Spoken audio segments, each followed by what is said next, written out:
Maverick News presents The Rick Walker Show. Defrag your mind.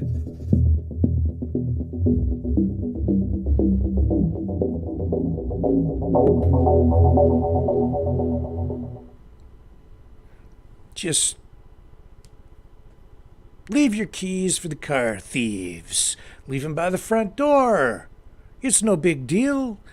And then you don't have to confront the thieves and you can just let them take your car. This is the story that is getting traction in Canada tonight. Everybody seems to be talking about it. We're going to talk about it a little bit too, and we have some. I'll show you how people are reacting.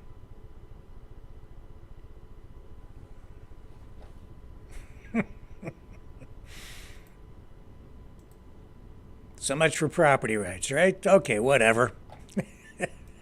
Oh my.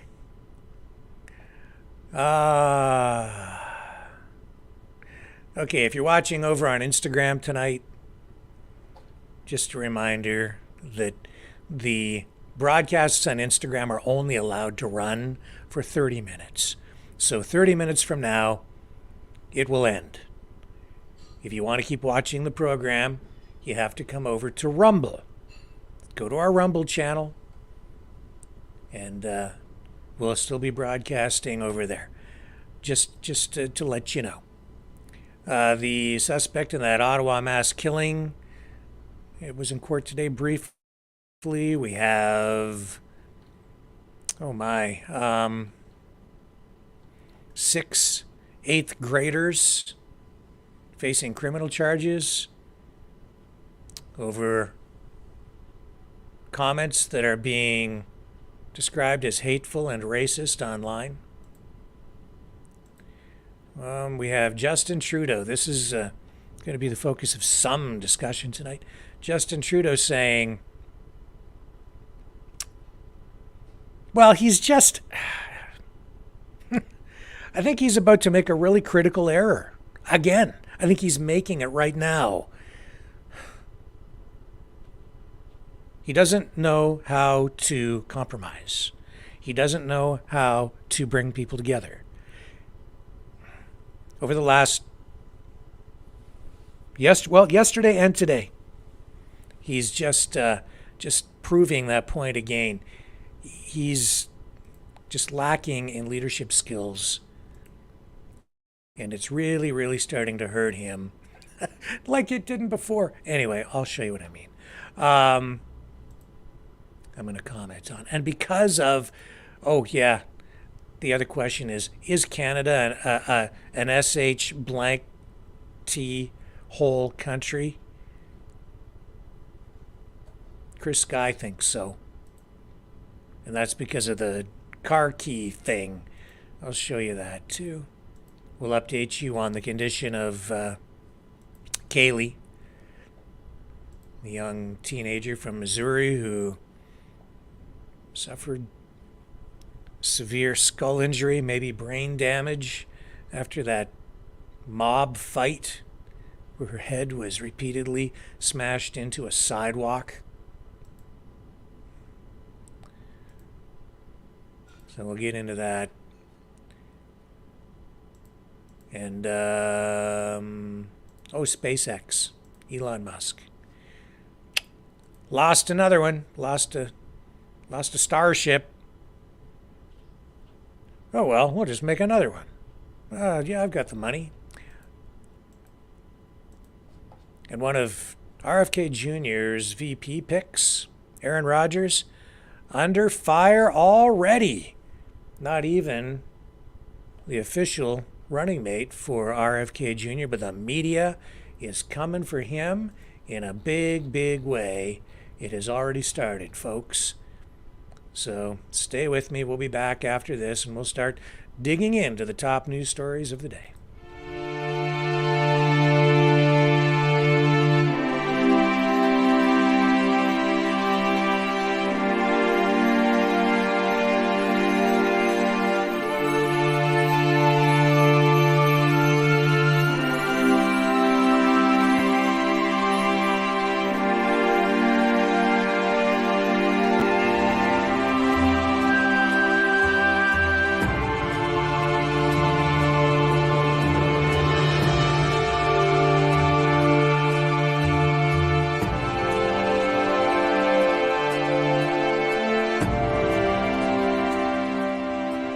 Maverick News. The world is watching. The information war is raging. Truth without integrity is worth nothing. Maverick News.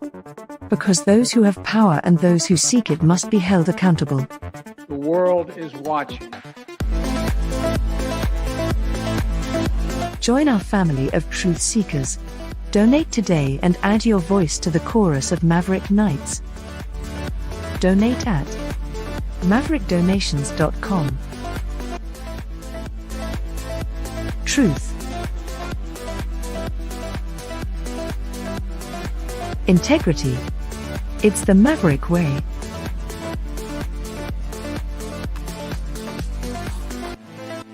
Maverick News. The world is watching.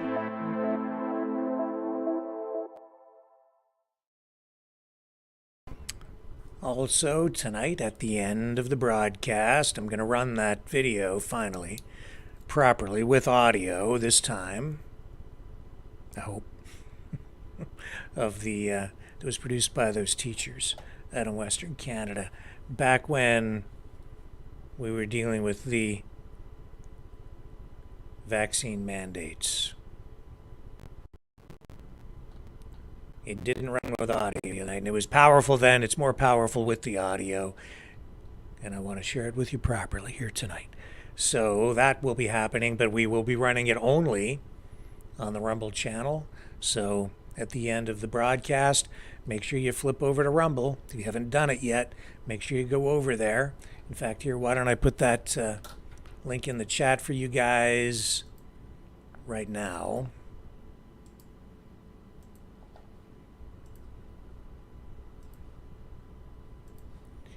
I'll do that while I think of it.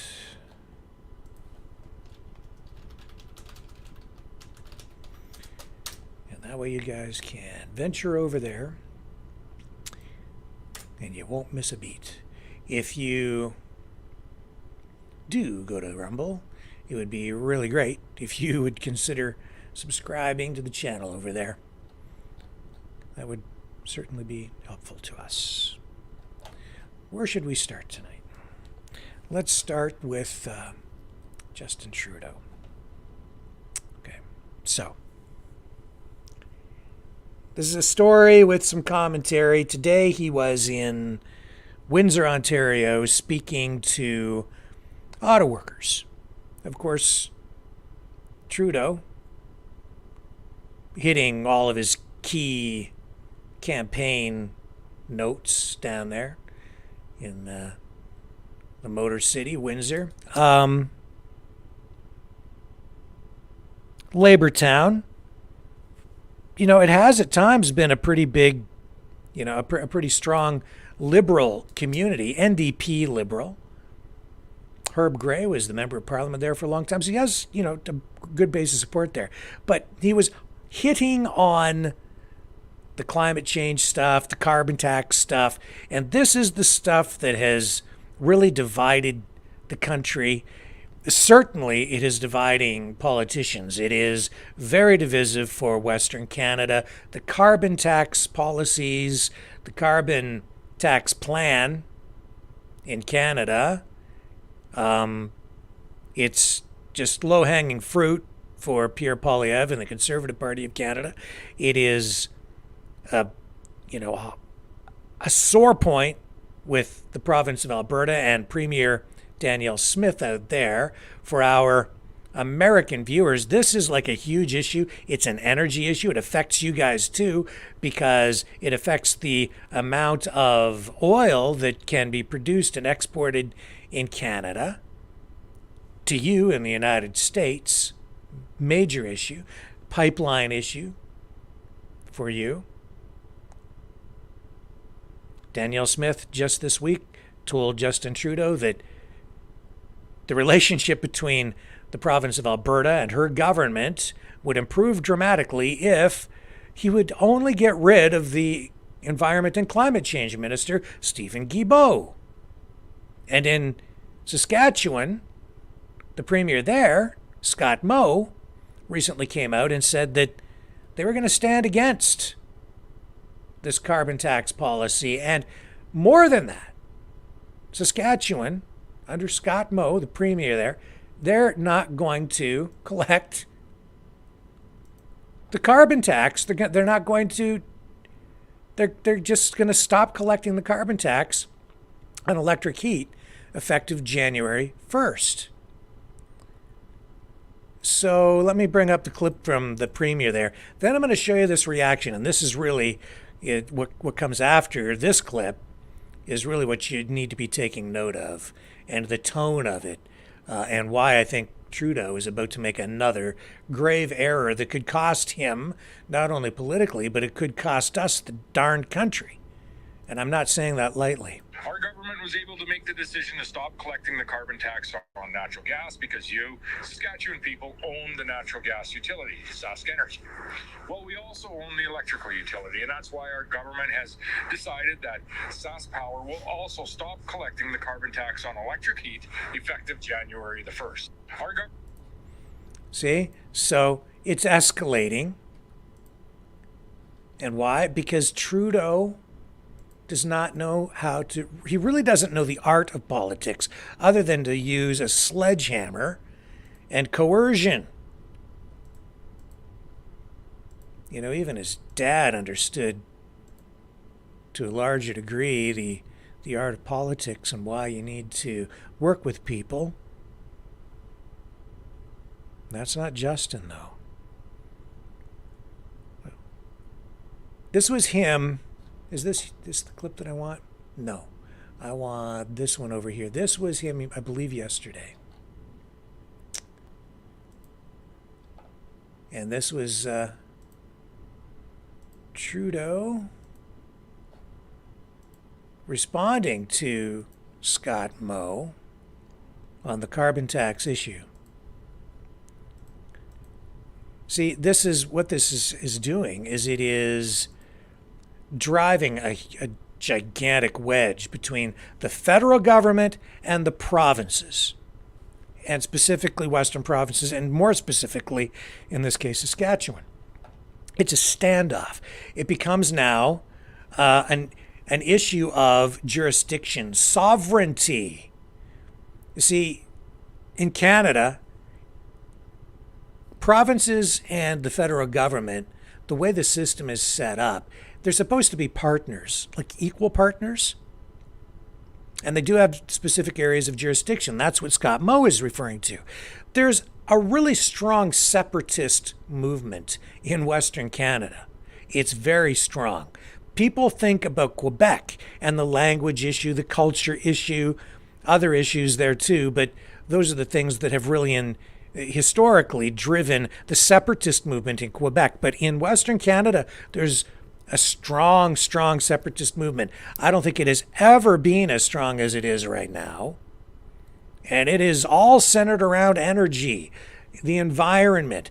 Alberta is the oil-rich province. Alberta has the wealth, the resource wealth to power the entire country and the economy. Saskatchewan also rich in resources. The federal government in Canada has basically gone to war with the oil industry. They want to shut it all down. They're doing it bit by bit, piece by piece, chipping away at it. It's affecting the economy out there. They're anti-pipeline, anti-oil, anti-automobile, degrowth. It's costing jobs. It's costing prosperity. A lot of people don't like it. It's obviously. And Scott Moe is pushing back. Danielle Smith has pushed back as well on, in many different areas. Again, on what kinds of issues? Sovereignty. In fact, she had the Sovereignty Act, so-called, such as it is, drawing lines of demarcation, defining them more asserting provincial authority wherever possible. The premiers of these provinces saying the federal government, Justin Trudeau, not respecting their areas of sovereignty, provincial sovereignty.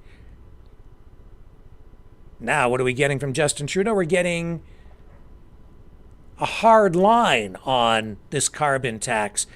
So important it is to premiers that they're coming out and now saying, you know what, Justin, we're not going to collect your tax. We don't think it's constitutional. We think it's within our right to not collect the tax and pass it on to Ottawa for redistribution as you see fit. And that's what they've been doing to Western Canada, the federal government. They tax heavily. They tax the resources of, coming out of Western Canada. Then they redistribute the income to the wealth to other parts of Canada, where they're taking from what they see as the have provinces and giving to the have-nots. The problem is now that with this war on energy, the economies in Western Canada are declining, or they're struggling. And so they're saying this isn't fair. It's not right. Trudeau comes out with this yesterday. Listen to the tone. Does this... And look at the eyes. That's another thing, okay? But look at this. Just listen to him.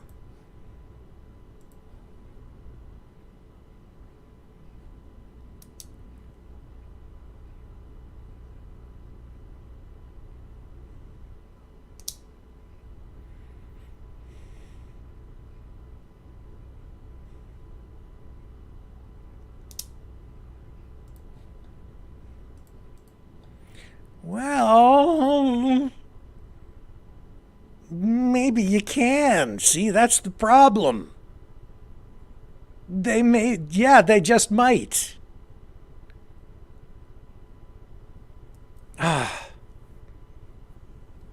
He's pushing so hard. He has, people say the system doesn't work. This system doesn't work. The system works extremely well.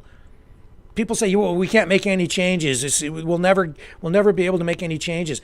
Justin Trudeau has fundamentally transformed this country in really the short period of time that he has been Prime Minister. That's because these liberals and Trudeau, who grew up in the world of politics, the son of perhaps the best-known Prime Minister in Canadian history, he knows how the system works. He knows how to generate money, take in donations. Dare I say, he even knows how to hide money. He knows how to manipulate the system. He knows how to get what he wants. He knows how to use the system. That's why he's been able to effect such dramatic change in such a short period of time, because the system really, really works, especially if you know how to use it. The problem with people who say the system doesn't work is that they don't really know how the system works. So they push here and they push there and they try to do this and they try to do that to push back, but they're not very effective because they're up against a chess master in the world of politics, against Trudeau. He comes from a political family. He's dialed in. He grew up immersed in it. That's Trudeau. And he's angry right now. But you see, he's also kind of spoiled. Kind of always got his own way. Grew up, and this is me editorializing here a bit, grew up in the lap of luxury, didn't really have to work in menial jobs like, probably didn't work at a fast food restaurant.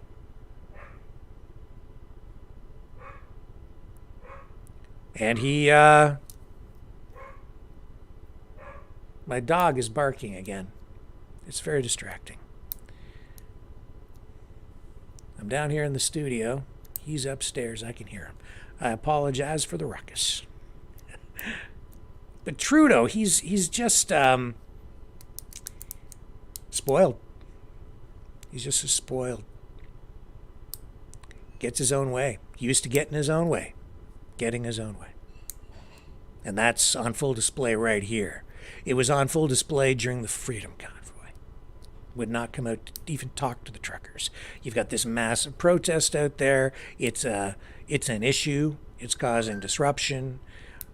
As I said at the time, all he had to do was come out and just speak to the truckers or have a delegation go in to speak with him. It could have been done properly and safely, but he just wouldn't talk to people. Nope, got to take a hard line, goes so far as to invoke the Emergencies Act. The newly branded version of the old War Measures Act, using it against his own people. Well, what's he doing right now? Taking a hard line on the carbon tax. People are not happy with it, Justin. There are a lot of people suffering out there. People are just trying to heat their homes and stay warm in the winter. They're just trying to get to work in their cars. And this tax is an additional burden on people at a time when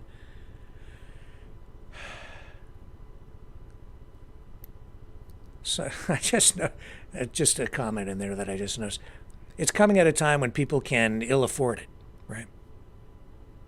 It's rough out there. The premiers know that. And out west, they've just kind of had it up to here with the impositions of the federal government. And there is also, let's just face it, historically in Canada, there is still, I think, this lingering prejudice, even national bigotry that contaminates the national discourse and the mood. You know, the Laurentian elites, if you want to call them that. And you've seen Trudeau with comments illustrating his contempt, really, for Western Canada. Lack of respect. Complete lack of respect. In fact, he just visited Alberta. Didn't even tell the Premier he was coming into her area. That was a few weeks ago. You're not going to keep the country together that way. This is very, very dangerous for Canada. You can see the anger in him. It's like, you have to do what I say. You have a tax. You can't opt out of the Federation. You can't opt out of Canada. No. They may do just that.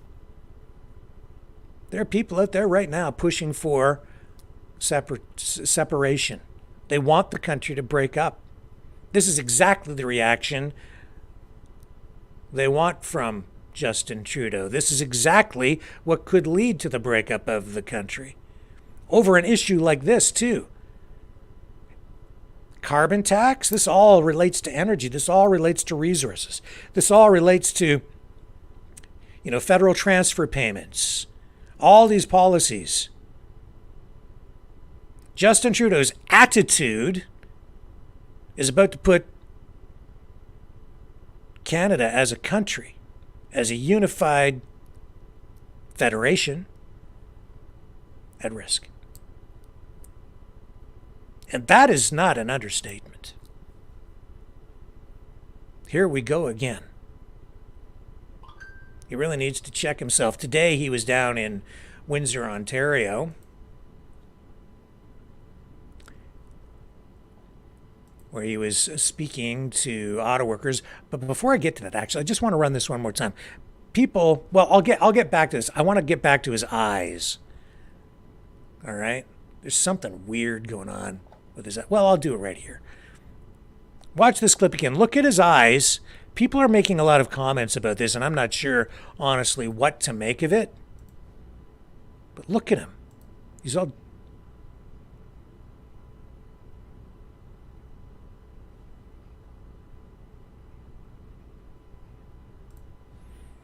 Is there something wrong with his eyes? Like he's got an allergy attack, or is he medicated or something? It's kind of weird. Does not look normal to me. Was that video doctored in some way to make him look that way? I don't think so. Looks pretty natural, but people are actually commenting on this online tonight. And they're saying, like, what's wrong with him? Here's one here. This is actually Ezra Levant from Rebel Media. Look at this. I'll show you what he says. I didn't even realize Ezra had commented on this, but I do have a clip here that Ezra is referring to. So Ezra is asking, what is Justin Trudeau on? And that's an easy thing for short-term politicians, short-term thinker politicians, to say, oh, we'll get rid of the price. They don't talk about the fact that they're also going to get rid of that check, the Canada carbon rebate, that puts more money in the pockets of the vast majority of Canadians. And they don't have a plan, or they don't talk about how they're going to actually use the heavy hand of government through regulations or through subsidies or some other way to pick winners and losers in the economy, as opposed to trusting the market. Now, your question, Rick, is sort of, well, that all makes sense. Why are so many people still against it? Well, you know, that's a question we all have to ask. But my job is not to be popular. My job, although it helps, my job is to do the right things for Canada now and do the right things for Canadians a generation from now. And that's what I've been focused on. And yeah, it's not always popular. But I know that doing the right things today, that support people today, that deliver that better future a generation from now, 2 generations from now, is going to make a huge difference in the path we take forward. No audio. No audio? Are you kidding me? No audio. Do you have audio on that, guys? Did you have audio on that clip? I made huge changes to the system again today to fix this. Was there audio on that clip?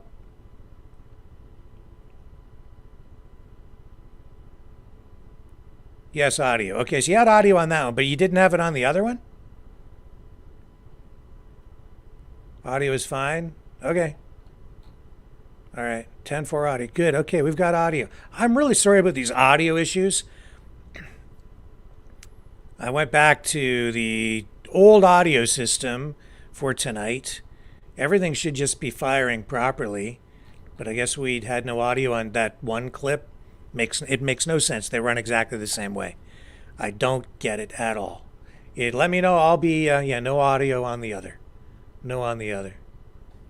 I do not understand, because they are set up exactly the same way. You know what I'm going to do? I'm going to try doing it this way. And this is a test. Ladies and gentlemen, this is a test of the regular broadcast system. Do not be alarmed.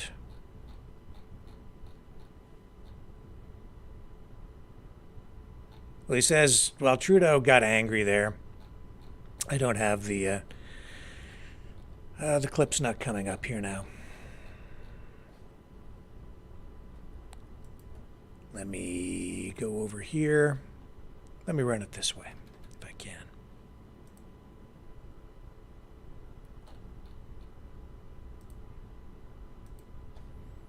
Here you go. This is a test. This is a test. Do not be alarmed. Here we go. Let me try it this way. You tell me if you have audio on this. I can hear it here.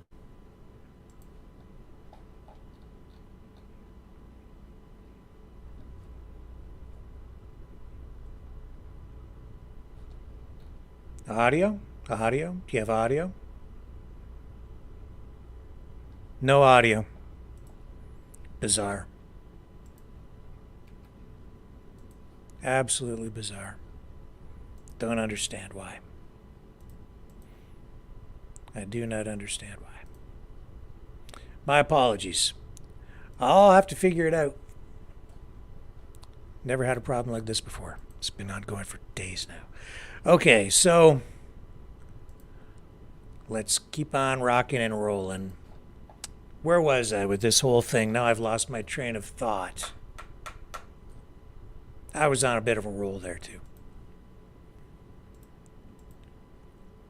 Point is, Trudeau with this carbon tax is pushing the country to the brink. I don't think he realizes it. I don't think he even sees the danger. On an issue like this, he's, these are key issues of national national sovereignty, of provincial sovereignty, of the economic issues, jobs, all of these things. And when you just push and push, and you're not willing to, well, when you take that attitude with the premier, who is basically drawing a line in the sand, you're going to end up going to war politically in a way that could lead to, honestly, the breakup of the country over an issue like this. I don't think I'm understating that. Now, Trudeau did, as I say, appear in Windsor today. He was down there speaking with Autoworkers, talking, of course, about the electrification of the auto industry, investing in retooling auto plants and so on, meeting with union members.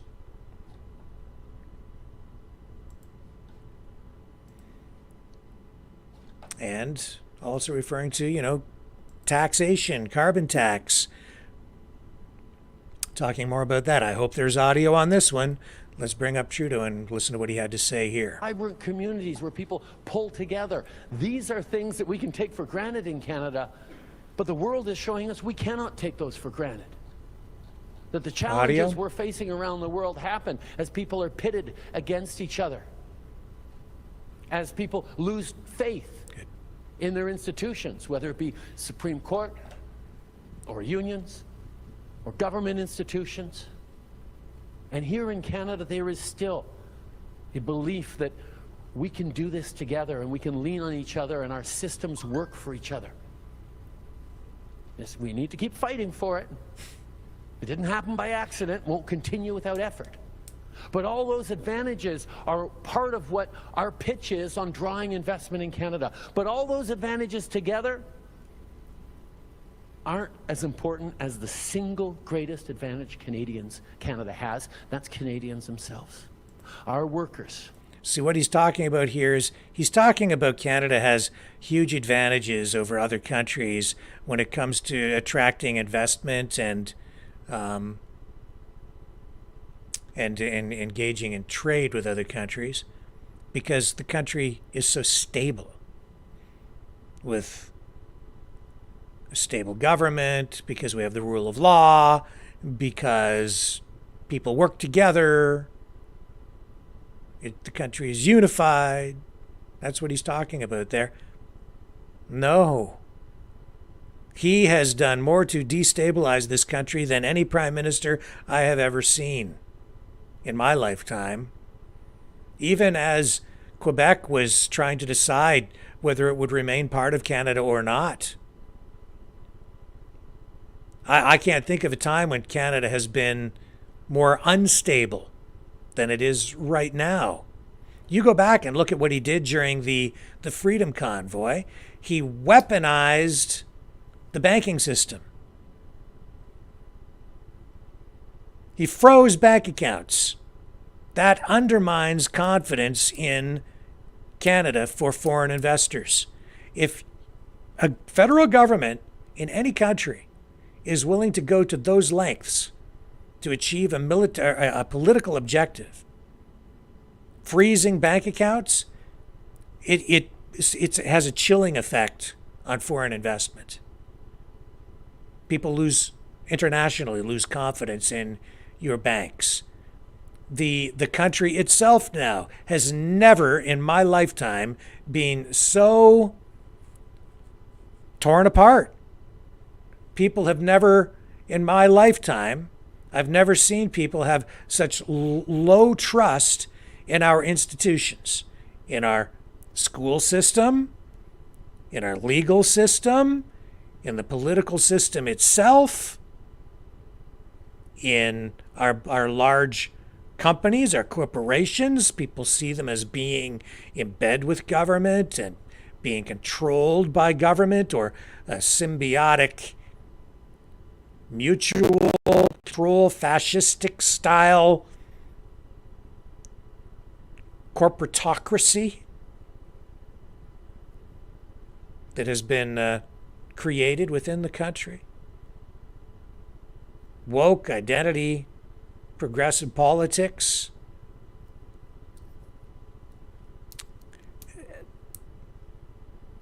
And he wouldn't talk to the truckers. Mandates, forced vaccinations, coercion, disregard for the Charter of Rights and Freedoms, disregard for the Constitution,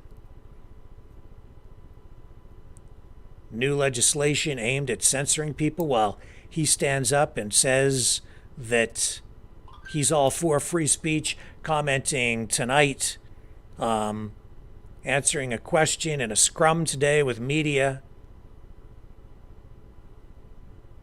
When asked about India, country of India, censoring a W5 documentary about the assassination of the Khalistani separatists on Canadian soil, Trudeau says, well, it just shows that different countries approach free speech in different ways, and I'm very much in favor of free speech, and I won't run you the whole clip, because he then goes on to talk about this TikTok review down in the United States where a lot of American politicians are pushing for TikTok to be banned.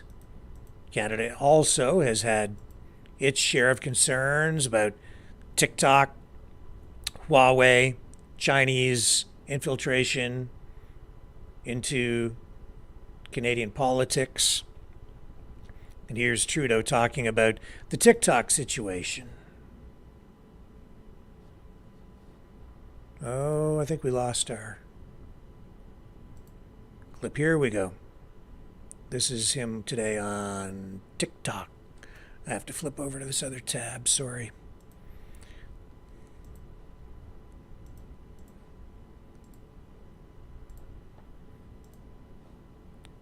Big issue. Not as concerned about TikTok China as the US. Prime Minister Matt Hamid, the Canadian Press.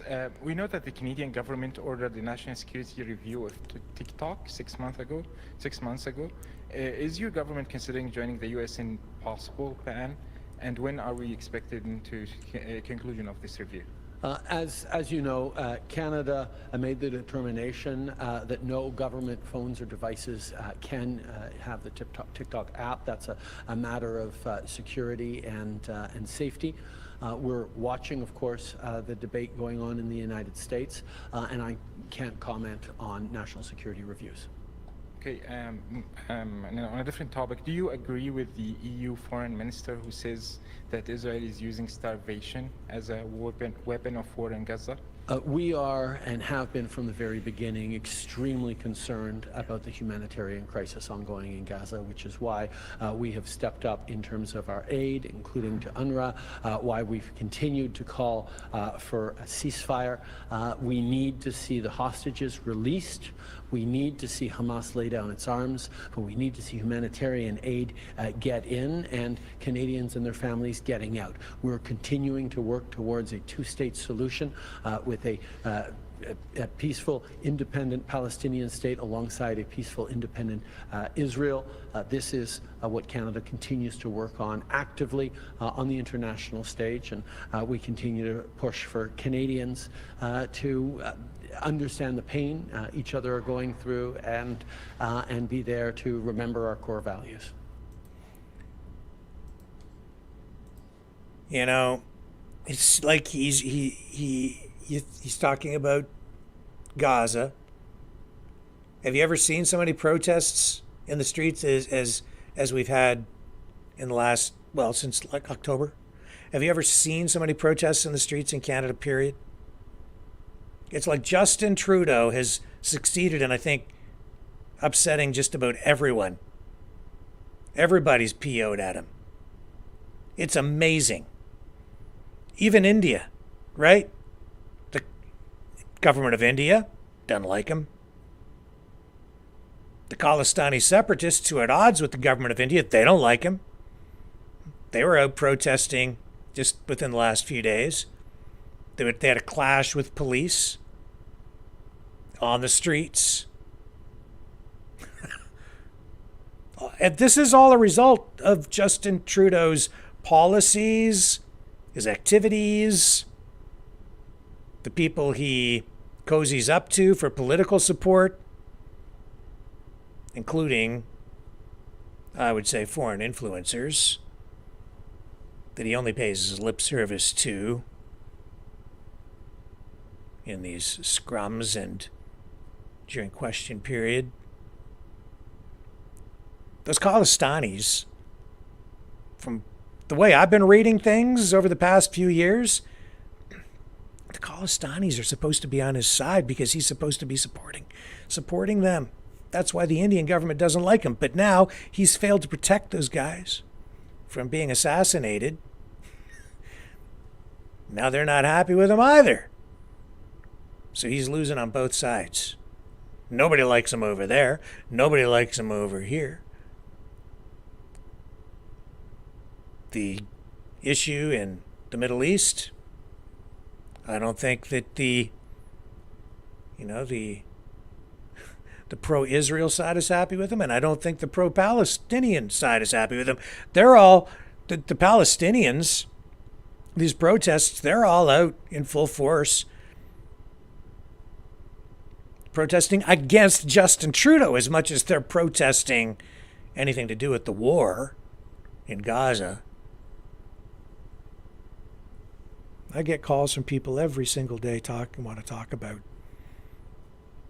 Justin Trudeau. People are worried. I keep saying his days are numbered, and I think you're seeing it here. The question is, how much more damage can he do before he leaves office? I'm editorializing a lot here, just in case you haven't picked up on that tonight. Western Canada, energy thing, all these issues that I brought up tonight, it's all tearing the country apart. We need real leadership. We need somebody in there who can honestly calm things down and remind everyone that we do at least have one thing in common here, and that is that we are all Canadians.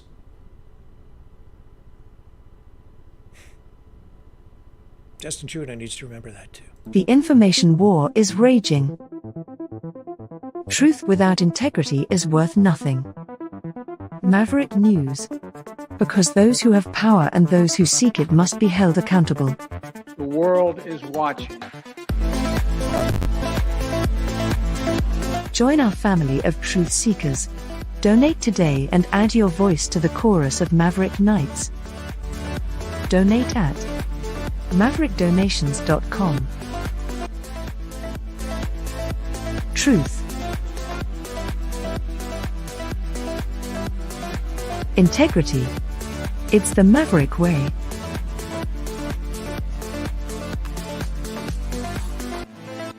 Maverick News. The world is watching.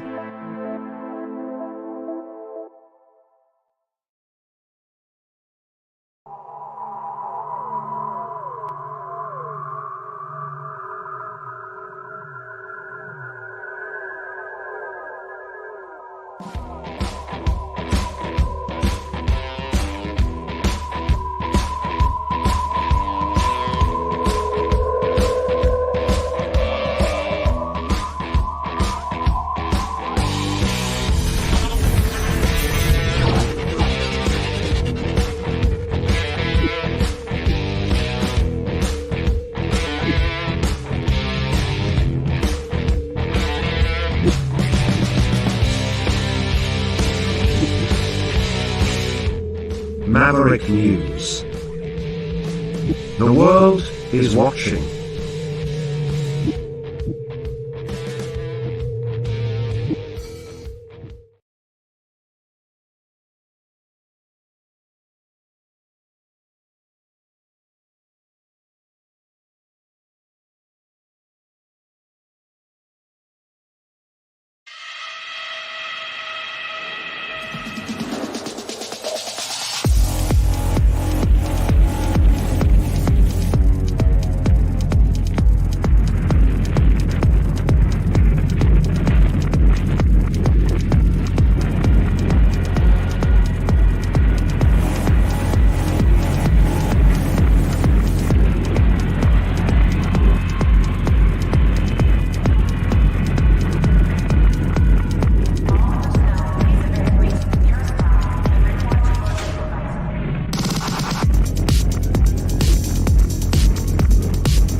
Maverick News.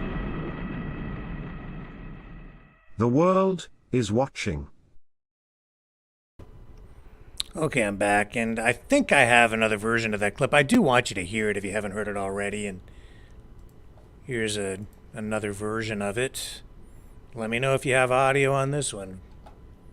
I'll bring the comments up. You tell me. Here we go.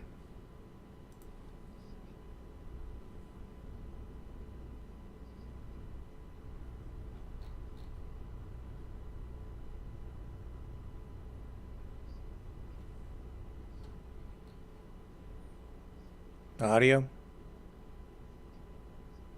No audio? Wow. Okay.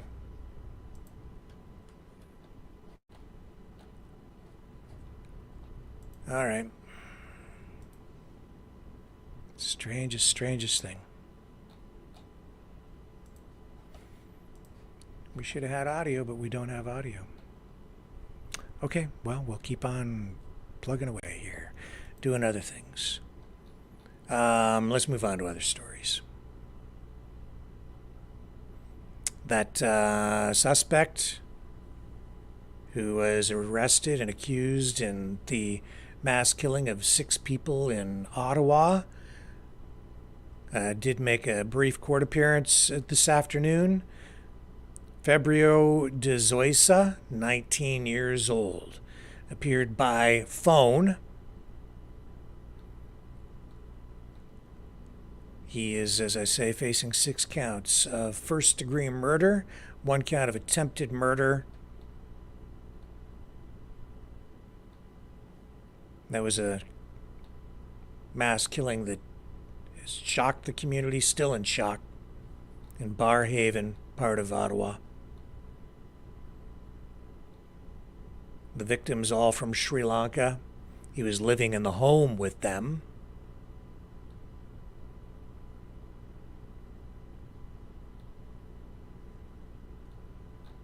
And people are trying to make sense of it. Exact motive behind the crime, we still don't know. Waiting for more information to come out in evidence. Just a brief phone appearance. They have a series of those. It's sort of a routine thing. And because it's a high-profile case, you'll hear from time to time media reports about him making court appearances, but don't make the mistake of thinking that he's on trial now. It's a procedural thing, and they'll do this over and over again. They come up every once in a while, and then they remand, and then they push dates forward, and that process goes on for quite a while before they actually get to trial.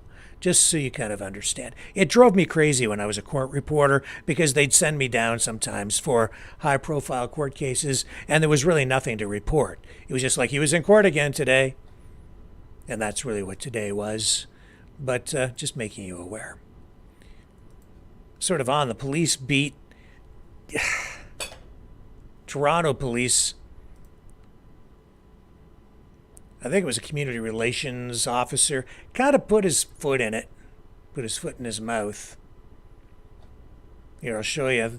This is all about an officer who was at a community meeting talking about the problem, the rising problem of car theft in Canada.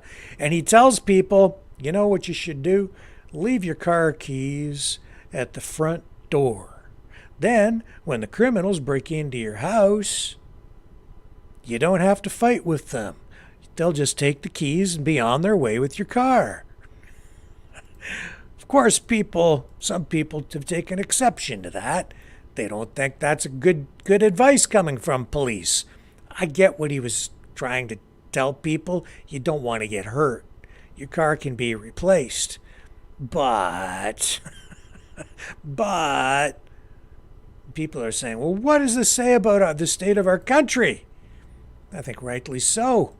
So police now are trying to backpedal on this a bit in Toronto. Here's their community X page. It says here, an officer at a recent community meeting suggested that people leave the keys to their vehicle in a Faraday bag by the front door. While well-meaning, there are better ways to prevent auto theft, motivated home invasions. Learn more here at TPS Toronto Police Service.ca. Media, the rest of it kind of goes. That's the URL to take you to their page. So look at these comments from the public. People are not happy, man.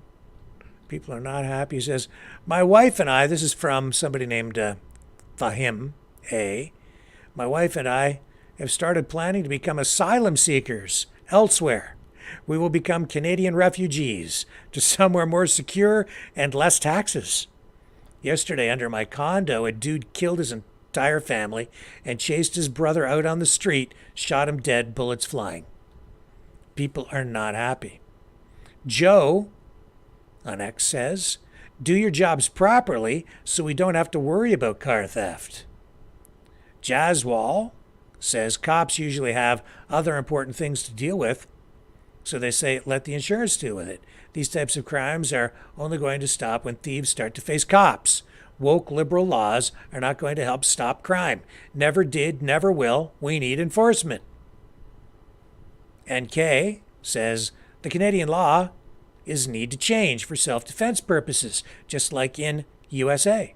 If you come to my property with the gun to hurt me or my family, they should pay the ultimate price, and I believe majority of Canadians think the same way.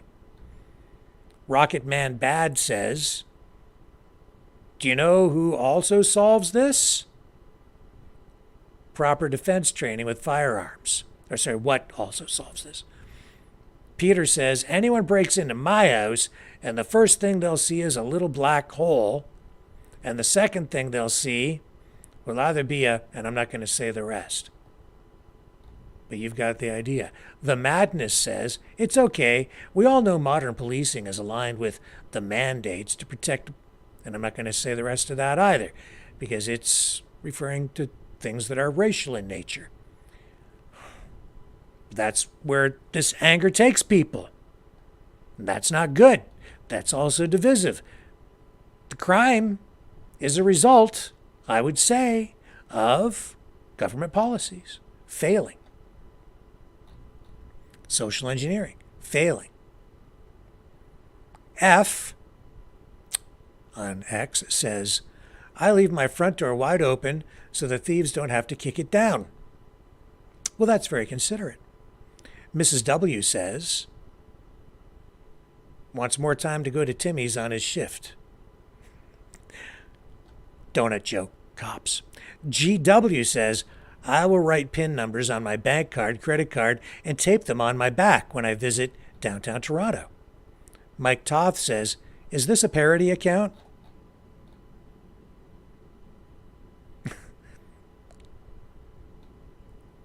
GW says, brilliant idea.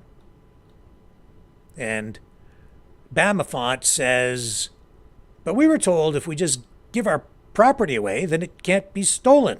What gives? Your concern for property feels a bit bourgeois, comrades. It just goes on and on and on. Yeah, big misstep on the public relations front there, Toronto Police. It's pretty bad. In fact, so bad, and I can't say I really agree with this post, and I don't know if there'll be any audio on this or not again, but we'll give it a shot. I've got another idea on how to fix the audio issue, but, well, here, I'll just show you the post anyway before I even try to run this. I mean, I'm sure many of you are familiar with Mr. Chris Sky. He posted this online. He's making some waves with this. But pretty strong language. He says, Canada is the most pathetic hole filled with the world's biggest ease. And this language is strong here. I'll let him say it for himself. I don't know if you'll be able to hear it. You tell me again if we have audio on this. Here he is. Still don't think Canada is a shithole full of complete pussies and losers? Well, check this out, guys. The police have just released a statement to all Canadians From now on, please leave your car keys by the front door so when home invaders come in, they can just steal your car without you having to confront them and possibly getting hurt. Audio on that? Got audio? Well, at least we got audio on that one. Again, set up exactly the same way. Audio on that one, the other one not. I don't know what it is. Anyway. I don't think the country's an SH blank T hole. I think we've got some big problems, but I won't go that far. I understand the frustration. I understand the use of the words, but I wouldn't go that far. I think we got a bad government right now, but I wouldn't call Canada an SH blank T hole myself. You know, I love my country, so we're going to clean it up. We're going to fix it. That's what we're going to do. At least that's what I want to do. So I don't think it's helpful going around calling it an SH blank T hole. But we'll see. We'll see. I understand. So, what else do we have for you tonight? Well, all of that, we're talking about crime. I can update you on that situation out of Missouri. Kaylee. Another fundraiser has been set up for Kaylee, the young girl who had her head smashed in to the sidewalk in that melee, that fight outside that high school in Hazelwood, St. Louis. Still in critical condition, still unconscious. They won't know the extent of her brain injury until she wakes up. Now, finally, media, more mainstream national media picking up on the story. Even People magazine now picking up on it. Of course, the racial aspects of this front and center locally, not so much nationally. That aspect of it not being given the headline in the stories. Here's the People magazine article on her and what happened. Of course, it was a black girl that she was fighting with. How much the racial element played into this, if at all, not clear. I don't know what all the evidence is. But we do have, I think, serious issues facing young people these days, regardless of their race.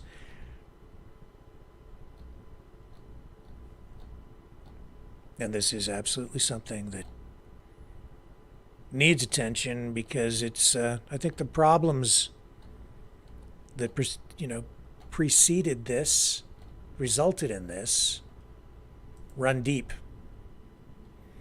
So, a couple of fundraisers, one now, Give, Send, Go, I think. One of them is up over $125,000. The other one has just started, and it is just over $6,000. And we'll continue to follow that story in the days ahead.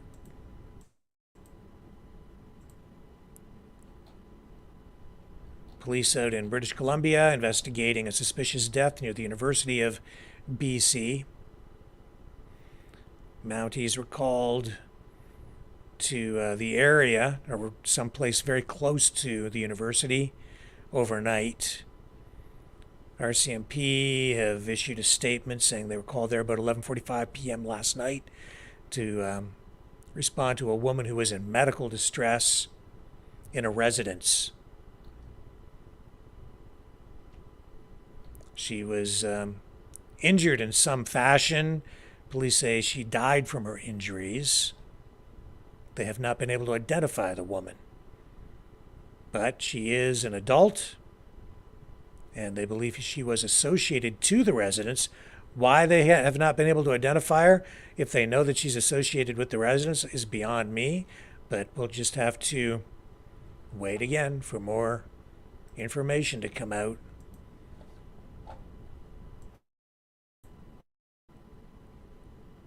That just seems a little bit strange, actually, to be quite honest. SpaceX, Elon Musk, lost another Starship. Oh, my Starship blowed up. Sorry, it floors me, the money that is just flowing. You know, it's just incredible. Anyway, they launched this Starship, unmanned, another test. And this rocket, the biggest rocket ever made, the biggest, I guess it's like the biggest rocket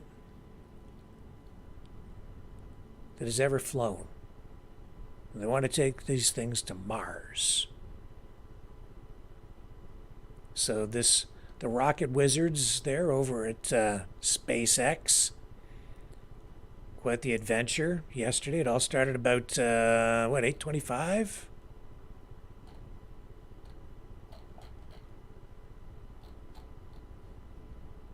in the morning.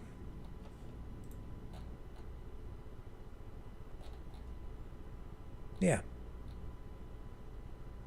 today. And this thing blasts off. A lot of hoopla surrounding it. It's a big test, right? So they were hoping to have the thing re-enter and reuse the rocket. Elon Musk was all pumped up about it. He took to Twitter to share his excitement. He said, Starship reached orbital velocity. Congratulations, SpaceX team. Everything seemed to be going pretty well. They were all celebrating over there. But then it broke up on re-entry. I've got some video.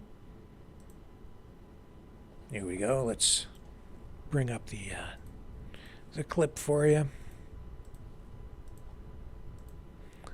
I think it's all pretty cool stuff, but these space shots are so commonplace now. It's like people just sort of take them for granted, you know? Oh, no big deal, just another rocket going the up. Earth's atmosphere. This is where the Earth's atmosphere is doing the work to slow us down. Now, like we said, this plasma field wow, what a view. We hope to maintain these views throughout. Starship is so big that we're hoping that the plasma field doesn't entirely blanket the entire vehicle. Right now, it is not. The Starlinks are Views brought to you by Starlink. Yeah, the Starlinks are still communicating and still capturing the data and the video that we see here. I mean, Shiva, this is just absolutely incredible views. We've never seen anything like this before. This is the biggest flying object ever in space. Absolutely, Kate.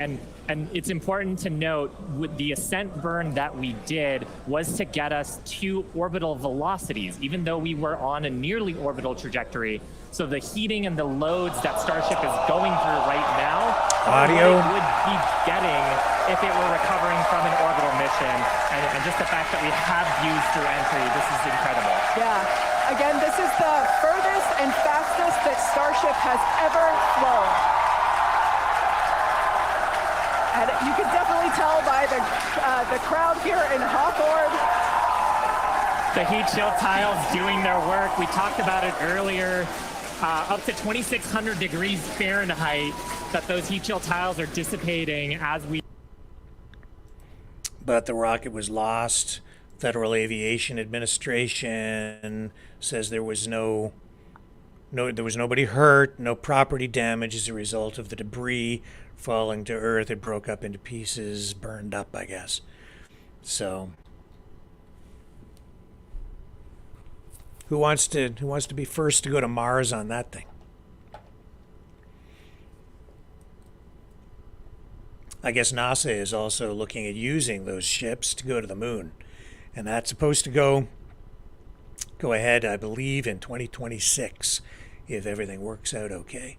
Now, I think that Elon Musk and the people at SpaceX understand and expect that they're going to lose some of these rockets as part of the process of doing what they're doing. They say this is key to the mission statement that they live by over there at SpaceX, which is, their primary goal, I guess, is to eventually put people on Mars. Me, personally, I think I'll stay here. I don't think Mars is a very hospitable place. So I'm quite happy breathing the air right here on this blue marble floating around in outer space. That's just me, though. Anybody else want to go? I'll be right back after this. Going to take a break, push some buttons, deal with some technical things here for a minute, and I shall return on the other side. The New World Order. Government overreach. The Great Reset. Mainstream media lies. Now more than ever, independent voices are needed. Donate now at freedomreporters.com. That's freedomreporters.com. Maverick News. The antivirus program for your mind.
Maverick News.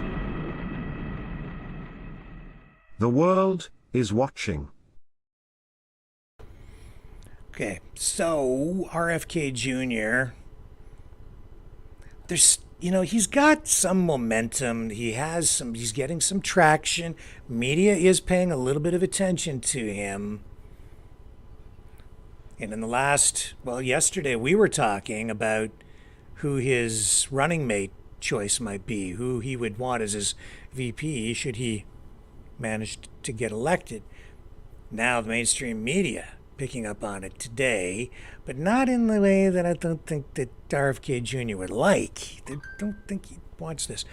The two people on the short list appear to be, as identified by RFK Jr. himself, Jesse Ventura, the former wrestler. We told you about him last night. And Aaron Rodgers, the football star. The thing with Aaron Rodgers is, not vaccinated, became involved in some controversy about whether he was vaccinated or not. When asked, I guess, if I remember right, he was asked in a news conference if he had been vaccinated. Not vaccinated, was he...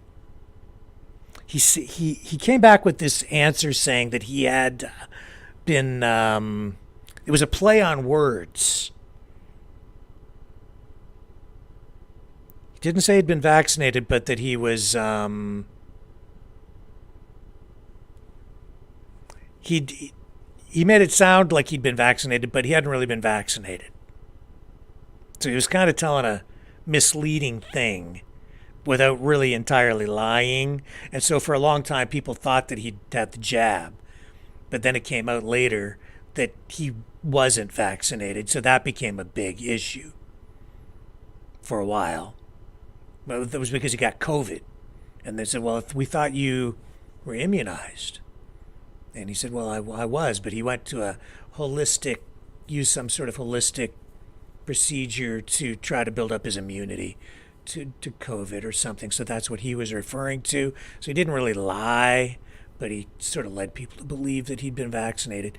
So that was an issue. Then there are these other issues that some people say he subscribes to, these conspiracy theories.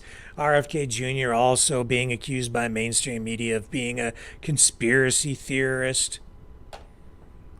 And tonight, Aaron Rodgers, one of the two people identified by RFK Jr. as a possible running mate, under fire from CNN. Here's a headline that NBC has up as a result of this. Aaron Rodgers responds to CNN report on Sandy Hook beliefs. So they're going after him on this. The Sandy Hook issue, of course, and Alex Jones' Achilles heel. That's what they ultimately went after Jones with, and then leveled like a massive multi-million-dollar fine against Alex Jones that he'll never be able to pay.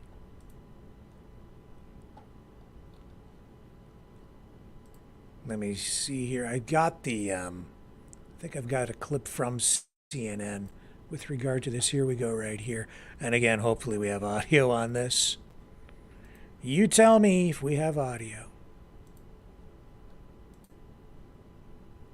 Okay, here's part of the CNN coverage that has resulted in the headlines that we're seeing tonight surrounding Aaron Rodgers.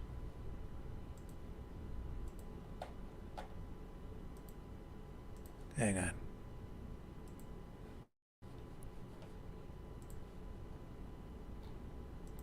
Audio?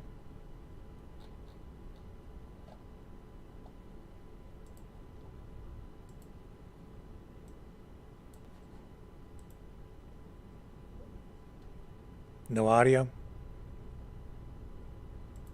No audio. No audio. What if that's so frustrating? Okay, well, don't understand it. Something's going on. Something really weird is going on. Anyway, point is, this is the CNN report. So they're saying that a CNN reporter met with Rodgers at one point at the Kentucky Derby, and he was talking to the reporter about the Sandy Hook incident. And of course, the issue there is, well, some people think that a lot of that stuff was not real.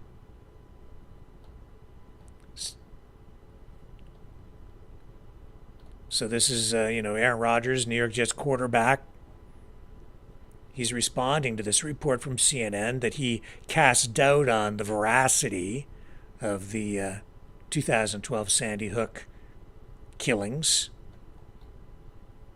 20 children, 6 adults killed there.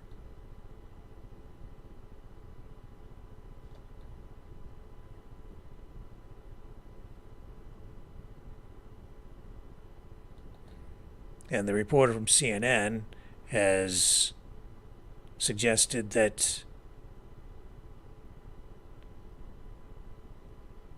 Aaron Rodgers has said something to the effect that what happened at Sandy Hook was actually a government inside job and the media was intentionally ignoring it or something to that effect. So they're really going after him.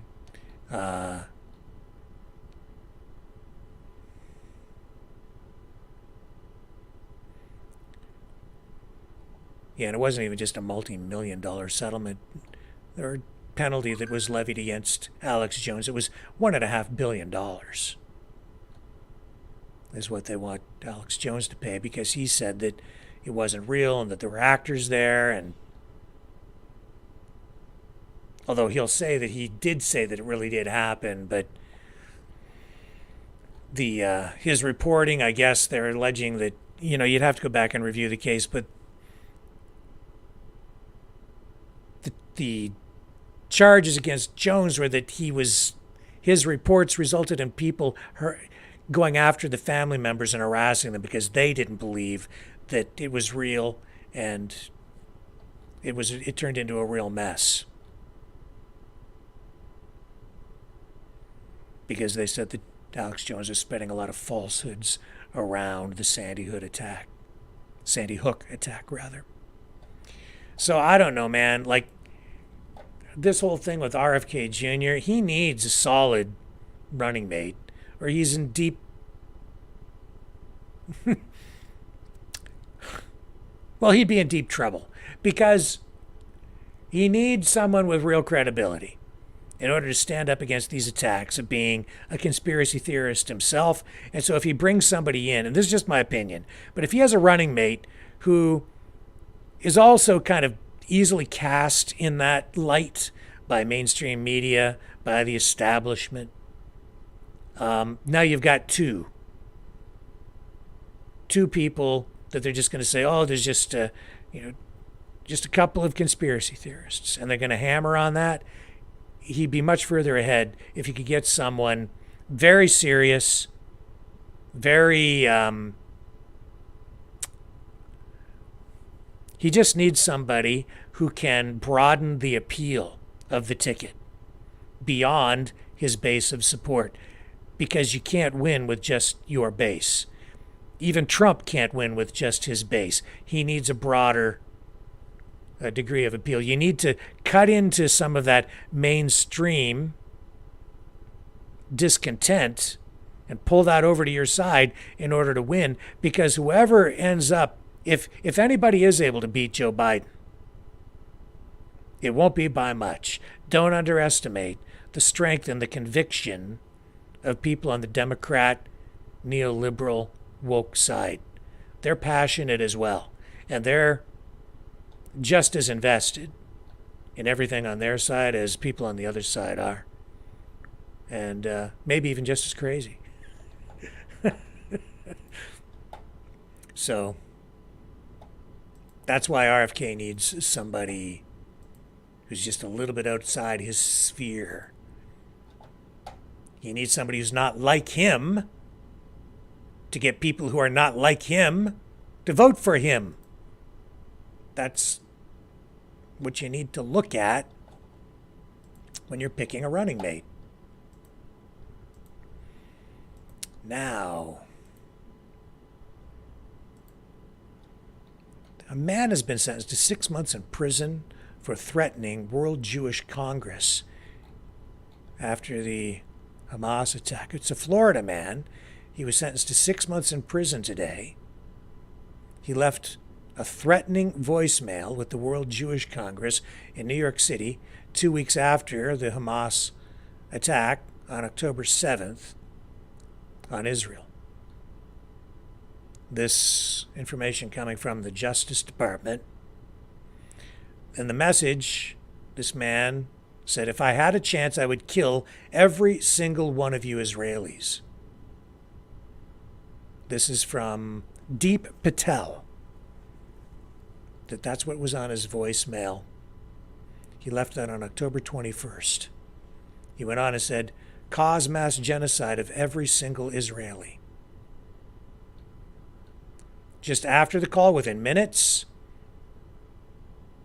this 21-year-old Patel also called a synagogue in Temple Terrace, Florida, and left another voicemail. Very similar in nature. Federal agents went to visit him, and he said that, according to the Justice Department, that he had explained that he had called Jewish centers to express his family's anger with Israel for the genocide of the Palestinian people, and that although he did not intend to scare or threaten anyone, he wanted to use the harshest language possible to convey his anger. Nevertheless, they took it all very, very seriously at the Justice Department, and as a result, he is now going to spend 6 months behind bars. further reinforcing what I've been saying here for a long time. Be careful what you say. Don't threaten people. Even if you're just joking, it may not be interpreted as a joke. You could easily get yourself into a lot of trouble, as this person just found out.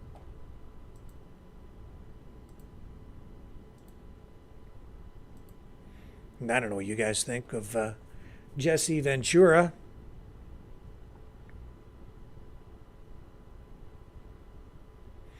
Another Boeing plane had to make an emergency landing at LAX.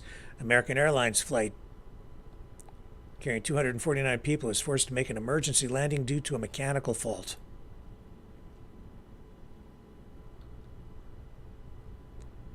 CBS reporting this tonight, just seeing this. This is actually not brand new. It's been, I think, from overnight.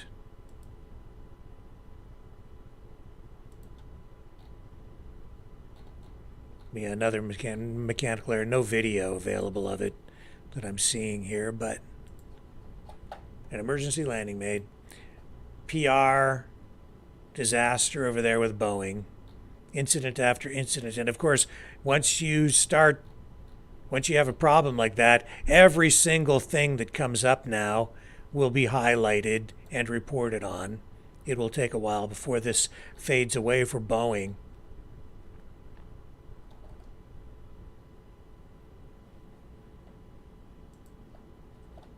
If at all. I don't know. It's bad news over there.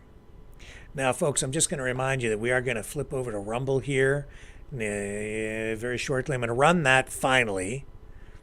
The video that was produced by teachers out in Western Canada, in Alberta, at when the vaccine mandates were really in full effect, and it was having such a disastrous impact on our country, our communities, on our social fabric. So I'm going to run that when we come back, but you have to go to Rumble to watch it, because I'm going to have to dump off YouTube in order for you to see it. I can't run it on YouTube. The content is too sensitive in nature, too controversial, and we could also get hit with a copyright strike over on YouTube, so we're going to pull off YouTube. Here is the Rumble channel. Put it in the chat again so you can continue with the broadcast over there.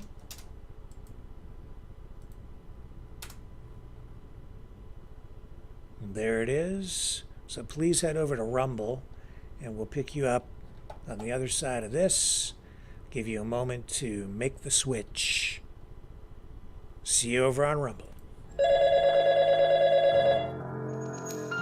Feel the vibrations.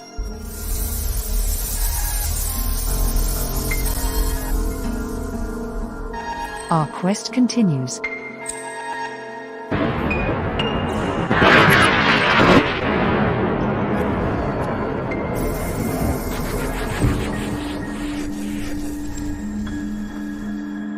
The truth is out there.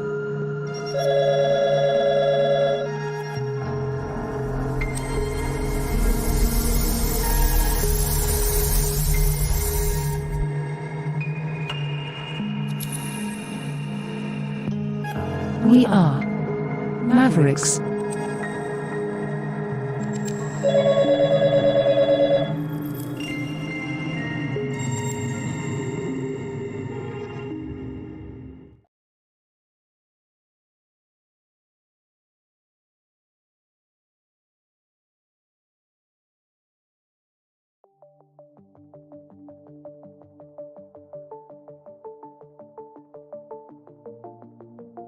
Greetings, brave Mavericks. Our quest for truth continues. We go beyond fake news. Together we expose propaganda. Together we pull others out of rabbit holes. We are maverick thinkers. We are all unique individuals, defenders of individual rights and freedoms, credible, trusted, grounded in reality.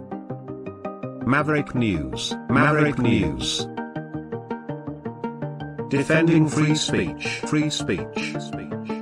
Donate at freedomreporters.com. Do it now.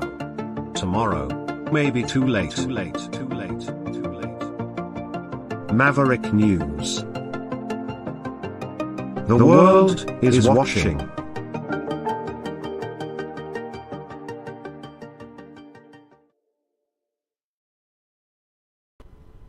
We're back. And I'd like to get it back. I'd like to get the country back. I'd like to get back to where we were in the before times and make things better. Gonna just kind of review a little bit of what was said the other night about the education system in Canada, and get ready to get, if you're not over on Rumble, go on over there now.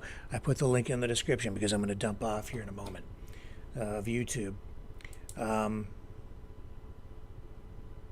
I started sitting in this chair again after leaving media a long time ago because I got so frustrated with what was going on with mandates. I got so frustrated with what the government was doing, the way it reacted to the pandemic, the lockdowns, the masks, the vaccination policies, arresting kids and moms in parks for going outside, laying charges against people just for showing up in a park, shutting down small stores, leaving big box stores open, proceeding with policies that were supposed to protect us that seemed to make no sense because they didn't make any sense. It was crazy, absolutely crazy stuff. And people, so many people, losing their jobs because they did not want to comply with policies that were designed to coerce or force them into getting the thing in the arm. They took away people's right to choose what goes into their own bodies. Really, it was, I think, a violation of people's rights. I still believe that. Went way, way, way, way, way too far.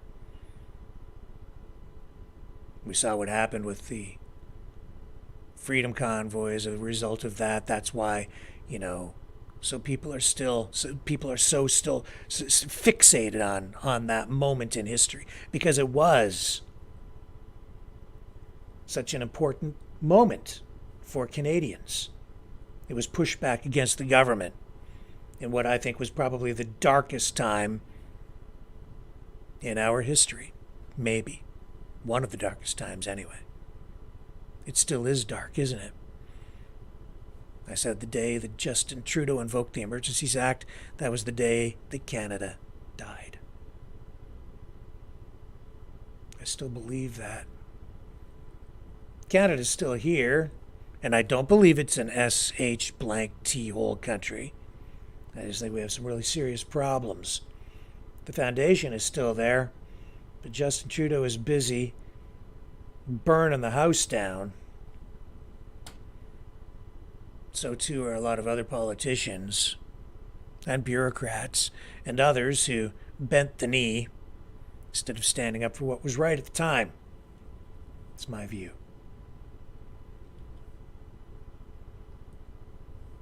Group of teachers out west felt much the same way.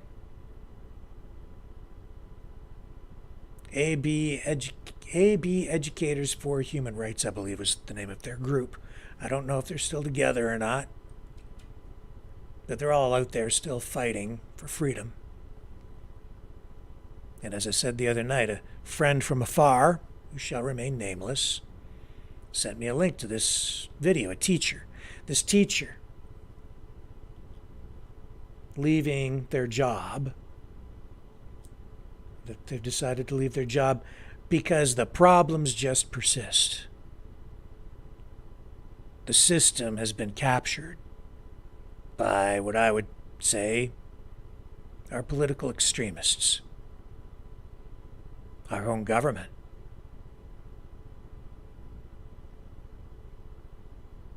Too much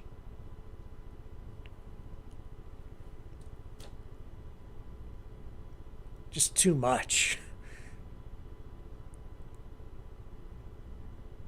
Identity politics, neoliberalism, cultural engineering, strong arm tactics, comply. Politics just too thick within the school system. Instead of teaching kids how to read and write and prepare them for the future that way. I noticed it when my kids were in school. The focus is on cultural things, social things. And they're not traditional. And it puts a lot of pressure and strain on teachers because they're required to go along with these things. And of course, a lot of that has come to a head for a lot of people over the, the drag queen story time stuff, whatever your views on that might be. And I think, honestly, as a result of the funding for those kinds of programs, they've pushed so far that they've gone beyond tolerance.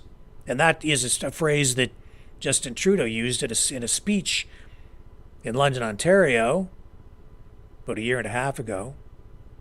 He said Canadians have to move beyond tolerance, referring to the Muslim community and how he wants Canadians to sort of embrace that. I understood what he was sort of trying to get at, but you can't do that. The best you can do is tolerance. He went on to say, today we are all Muslims. If I remember the phrase correctly. No. If you're a Christian, you're a Christian. You can't be a Christian and for a day be a Muslim. He doesn't get it. What you need is tolerance. If you say you have to move beyond tolerance, now that becomes intolerant. He doesn't get it. That's the problem within the school system, too. That's the problem within our country right now. Everybody's moved to the edges so much that there's absolute intolerance all the way around. And it's dividing the country. And as a result, it's tearing the country apart. And because of that intolerance, because of the emotion,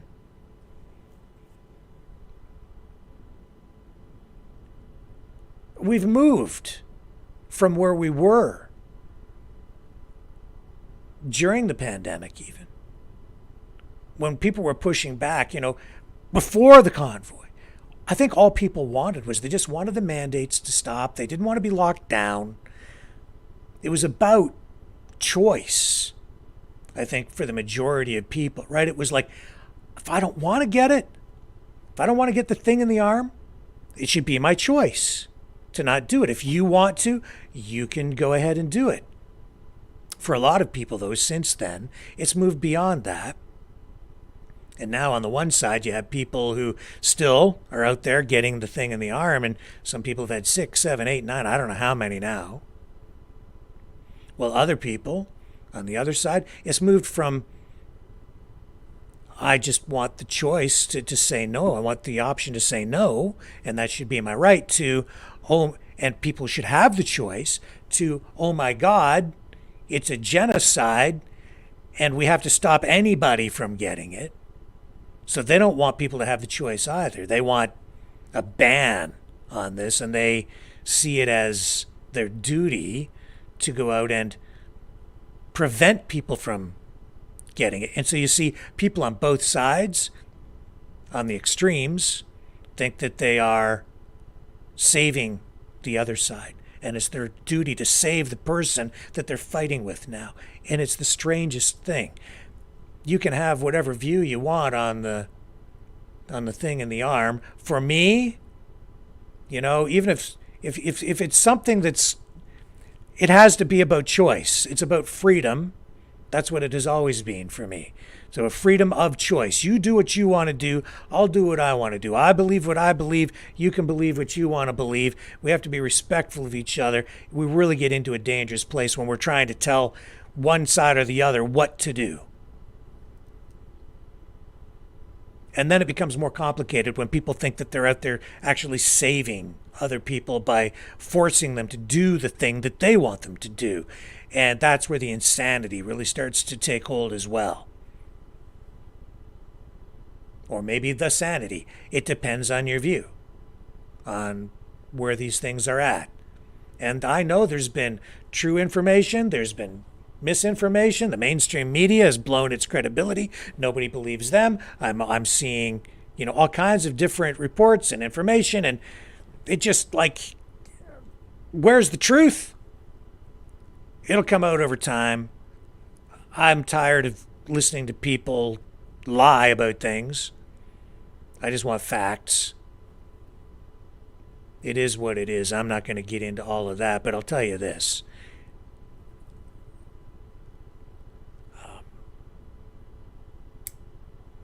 I remember what it was like before, and I know what I want, and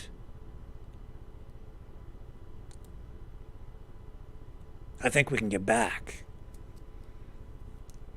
But it's got to be whatever we do, however we get back there, it has to be about truth, and it has to be about freedom, and freedom has to be about personal choice.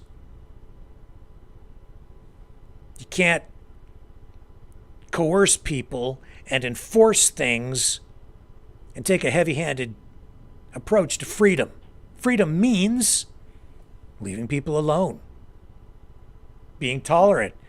You're a Muslim, I'm a Catholic, I'm an evangelist, you're a Hindu, whatever, do your own thing. As long as you're not infringing on my rights, you go ahead and do whatever you want. To me, that's where we have to be. And get along. I feel for these teachers, they put their hearts and their souls and more, I think, into their jobs, the good ones. And we have this teaching crisis in Canada right now where they can't find enough teachers. We talked about that 2 nights ago. Can't fill the jobs, can't find qualified teachers to do it. Well, no wonder you lost a lot of good ones, just like they lost a lot of good nurses and doctors too, because they didn't want to do the thing in the arm. And now these problems, these other political, cultural problems, they continued. Political problems. They're scaring teachers away. It's so bad that in some jurisdictions they've taken to providing a crash course for unqualified adults to just sort of learn how to take care of a classroom. And I think they're employing these people with about 30 hours of training so they can essentially sit there and babysit a class.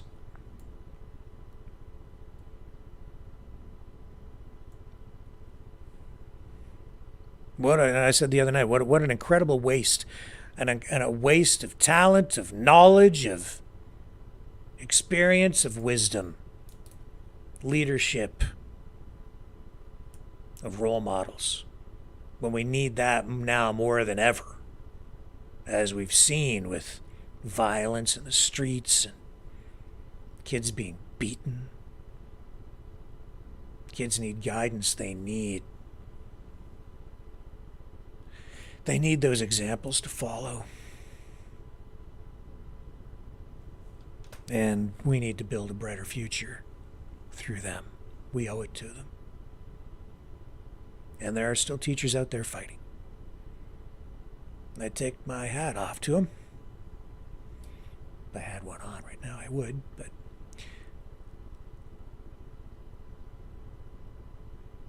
and so this video was sent to me by this friend from afar. They're leaving their teaching job.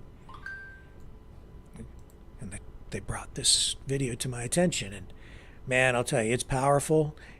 Ran without audio the other night, touched some people, but I'm going to run it here now for you again tonight. And it goes back in time. It takes us back to when the pandemic was at its height. And you'll notice that the message in here is about choice. At one point, there's, I think, a couple of kids holding up signs saying, I'm vaccinated, I'm unvaccinated. One on each side of the other, because it's about choice. It was about choice.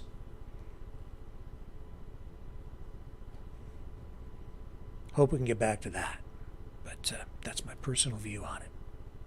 So I'm going to shut YouTube off here now, folks, and go exclusively over to Rumble. So goodbye, YouTube, and goodbye to our viewers over there who have not switched over to Rumble as of yet, but thank you for watching tonight, and we'll be back tomorrow night with you guys as well. I appreciate you spending the time here. There goes one YouTube channel, and we will shut off the other YouTube channel as well. We just lost a whole bunch of people there, a whole ton. Very sorry about that, but we'll be over on Rumble where we can run this freely tonight. And goodbye to our other YouTube viewers. Thank you for watching.